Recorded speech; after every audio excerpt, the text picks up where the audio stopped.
नमस्ते फ्रेंड्स, मैं हूँ पूनम। स्वागत है मेरे चैनल में। आज हम उज्जैन भ्रमण करेंगे और गर्मी तो बहुत ही ज्यादा पड़ रही है, तो पहले हम गन्ने का जूस पी लेते हैं।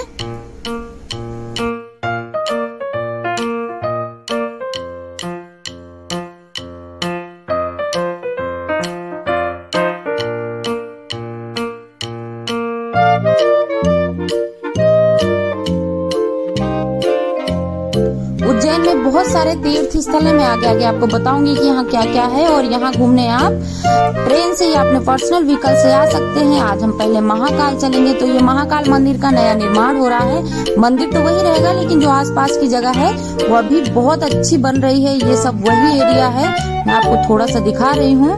और इसके बाद हम मंदिर के अंदर जाएंगे, और ये हम महाकाल मंदिर के गेट पे पहुंच गए। महाकाल मंदिर में 2-3 गेट हैं, उसमें से एक ये भी गेट है। तो अभी हम यहाँ से अंदर एंट्री करेंगे। यहाँ पे वीआईपी टिकट भी है। अगर आप वीआईपी कोटे से आते हैं तो बहुत ही जल्दी आपके दर्शन हो जाएंगे। तो अब हम अंदर चलेंगे, और अंदर का नजारा बहुत ही मनमोह लेने वाला है। तो आप इस नजारे का लुत्फ उठाएं और आगे आप महाकाल का दर्शन करेंगे।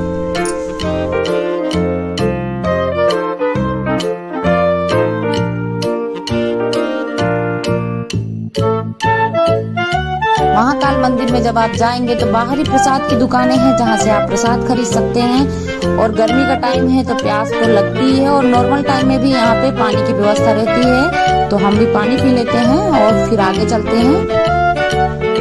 आप सबको पता है कि भारत में 12 ज्योतिर्लिंग है, और उन सब ज्योतिर्लिंग की तस्वीरें यहाँ पर लगाई गई हैं। इसलिए लगाई गई हैं कि जो भी श्रद्धालु आ रहे हैं तो इन तस्वीरों को देख के ये समझ सकें कि कहाँ कहाँ किस नाम से ज्योतिर्लिंग बने हुए हैं। तो ये सब वही ज्योतिर्लिंग है, आप इनके दर्शन करिए। ये सब महाकाल मंदिर के अंदर का ही नजारा है, और ये सब देखते हुए आप कब शिवलिंग के पास पहुंच जाते हैं आपको पता भी नहीं चलता।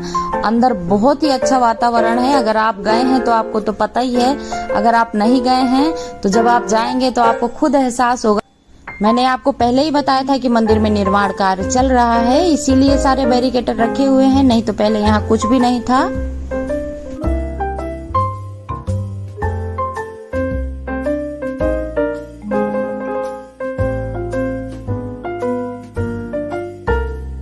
मंदिर के अंदर ही ये नवग्रह मंदिर है, इसके भी आप दर्शन कर सकते हैं।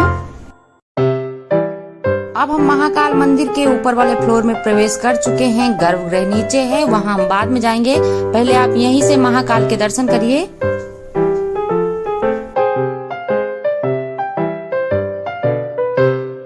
अब हम गर्भगृह की तरफ बढ़ रहे हैं, और ये बीच बीच में आप जो तस्वीरें लगी देख रहे हैं, ये महाकाल के होने वाले श्रृंगार हैं जो प्रतिदिन बदलते हैं। तो उसमें से कुछ तस्वीरें यहाँ पर लगाई गई हैं, और सब यहाँ पे फोटो खिंचा रहे थे। तो मैंने भी एक फोटो यहाँ पे खिंचवा ली। और अब हम आगे बढ़ते हैं, और आप ये महाकाल के श्रृंगारों का लुत्फ उठाइए। और इसी तरह धीरे धीरे हम आगे बढ़ते जा रहे हैं।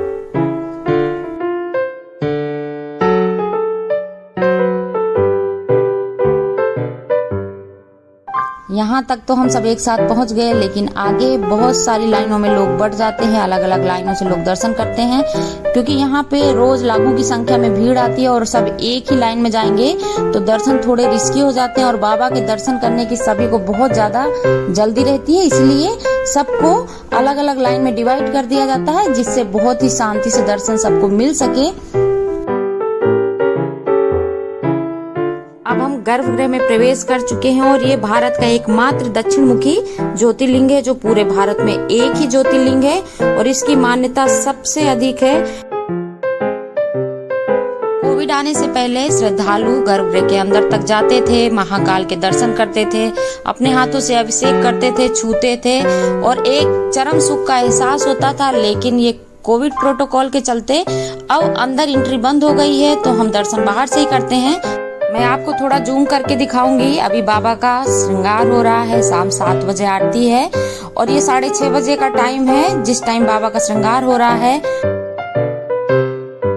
अभी तो आप मंदिर में अपना मोबाइल कैमरा ला सकते हैं, जिससे आप फोटो खींच सकते हैं बाबा के साथ। लेकिन आज से 1.5 साल पहले तक मोबाइल कैमरा सब बैन था। तो चलिए, इतनी फैसिलिटी तो मिली कि हम बाबा के साथ अपनी फोटो ले सकते हैं, यहाँ का वीडियो शूट कर सकते हैं। ऐसा माना गया है कि इस ज्योतिर्लिंग के दर्शन मात्र से मोक्ष की प्राप्ति होती है। तो यहाँ पर जो भी श्रद्धालु आते हैं वो 2 मिनट का समय व्यतीत करते हैं और अपने मन की इच्छाओं को पूरा करने के लिए भगवान से प्रार्थना करते हैं। अब हम दर्शन कर चुके हैं, बाहर की तरफ जा रहे हैं और बीच बीच में बाबा के श्रृंगार दर्शन की कुछ तस्वीरें लगी हैं। श्रद्धालु यहाँ पे अपनी श्रद्धा का भाव प्रकट कर रहे हैं। मन को मोह लेने वाला दृश्य है, बहुत ही अद्भुत दृश्य है, आप इसको देख सकते हैं।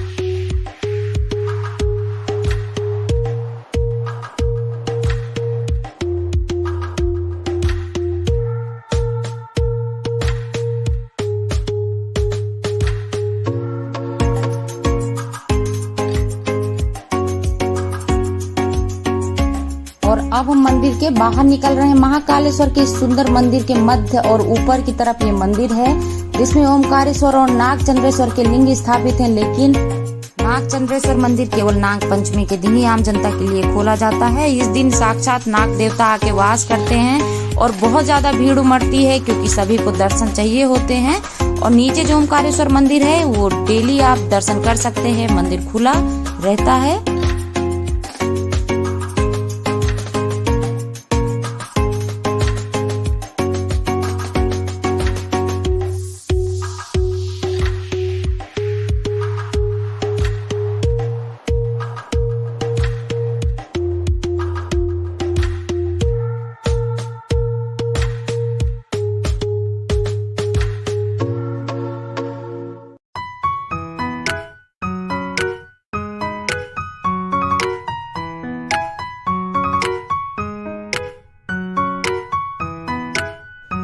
इस मंदिर के प्रांगण में जब आप आएंगे तो आपको एक भक्ति का अलग ही लेवल महसूस होगा। और यहाँ पे सब अपने भक्ति के हिसाब से, कोई रक्षा सूत्र बंधवा रहा है, कोई टीका लगवा रहा है। उसमें से मैं भी एक हूँ। हर बार आते हैं और ये टीका लगवाना, रक्षा सूत्र बंधवाना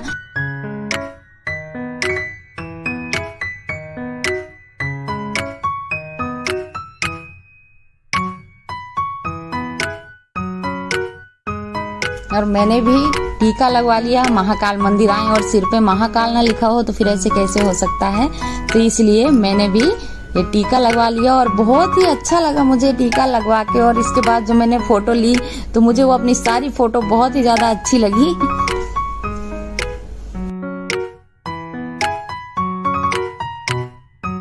और अब मैं भी लाइन में लगी हूँ रक्षा सूत्र बंधवाने के। यहाँ पे आप बीच में बिल्कुल भी नहीं घुस सकते हैं, बिल्कुल लाइन में लग के ही रक्षा सूत्र बंधवाना है। और इस कलर का धागा जिसके भी हाथ में दिखे वो महाकाल की पहचान होती है।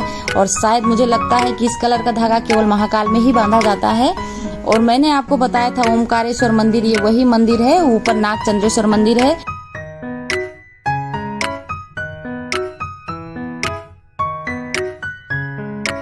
अब हम ओमकारेश्वर मंदिर के अंदर का दर्शन करेंगे।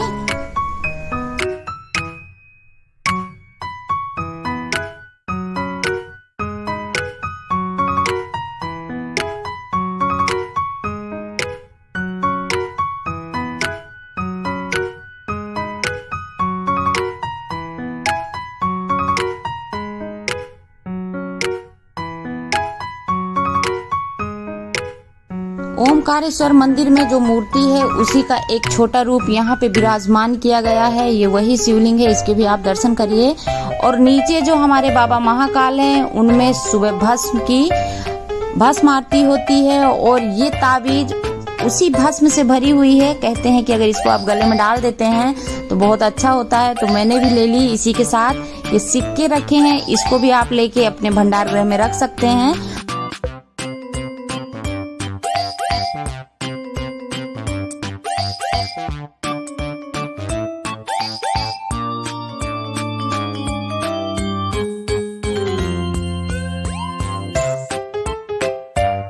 हमने अब बाबा के दर्शन कर लिए हैं। दर्शन करके हम बाहर आ गए हैं और जितना हो सका मैंने आपको मंदिर के दर्शन कराए। उम्मीद करती हूँ कि आपको भी बहुत ज़्यादा पसंद आएगा ये ब्लॉग।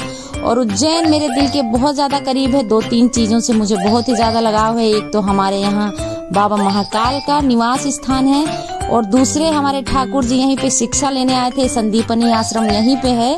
यहाँ पे हमारी भर्तरी गुफा है और यहीं पे हमारे चिंतामन गणेश जी हैं। पूरे उज्जैन जिले में जहाँ भी शादी होती है सबसे पहले शादी का कार्ड हमारे चिंतामन गणेश जी को ही जाता है। और यहीं पे गढ़ कालिका, काल भैरव मंदिर, जानकी मंदिर, राम घाट, राम जानकी मंदिर, गोपाल मंदिर, ना जाने कितने तीर्थ स्थानों से भरा हुआ उज्जैन है हमारा।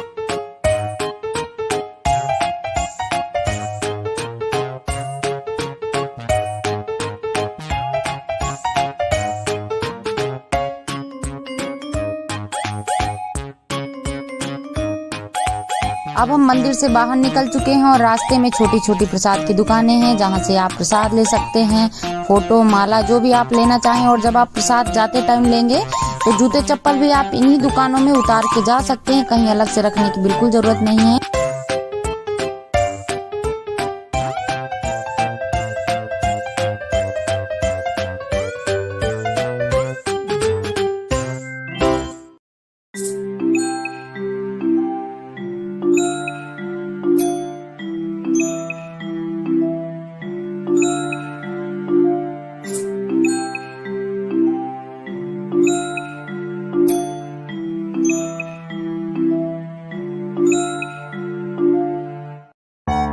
उम्मीद करती हूँ कि आपको बाबा महाकाल के दर्शन करके मन को शांति मिली होगी, बहुत अच्छा लगा होगा। और बाबा महाकाल आपकी सारी इच्छाएं पूरी करें। फिर मिलते हैं आपसे एक नए वीडियो में, तब तक टेक केयर, बाय बाय।